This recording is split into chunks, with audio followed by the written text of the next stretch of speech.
தேசியமயமாக்கப்பட்ட வங்கிகள் வழங்கிய விவசாய கடன்களை தள்ளுபடி செய்ய கோரி சென்னை மற்றும் டெல்லியில் போராட்டம் நடத்தப் போவதாக விவசாயிகள் சங்கம் அறிவித்துள்ளது. தேசிய தென்னிந்திய நதிகள் இணைப்பு விவசாயிகள் சங்க மாவட்ட நிர்வாகிகள் கூட்டம் திருச்சியில் நடைபெற்றது. அதில் கனமழை காரணமாக சென்னையில் ஏற்பட்ட பாதிப்புகள் மற்ற மாவட்டங்களில் ஏற்படாத வகையில் தமிழக அரசு முன்னெச்சரிக்கை நடவடிக்கை மேற்கொள்ள வேண்டும் என்று வலியுறுத்தப்பட்டது. கனமழை காரணமாக பாதிக்கப்பட்டுள்ள விவசாயிகளுக்கு விவசாய கடன்களை மத்திய மாநில அரசு தள்ளுபடி செய்ய வேண்டும் என்றும் கோரிக்கை விடுக்கப்பட்டுள்ளது.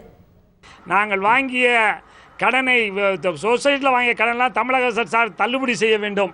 தள்ளுபடி செய்யலைன்னா மெட்ராஸில் பெரிய ஆர்ப்பாட்டம் நடத்த தேசிய தென்னிந்திய இணைப்பு விவசாய சங்கம் முடிவு செய்திருக்கிறது.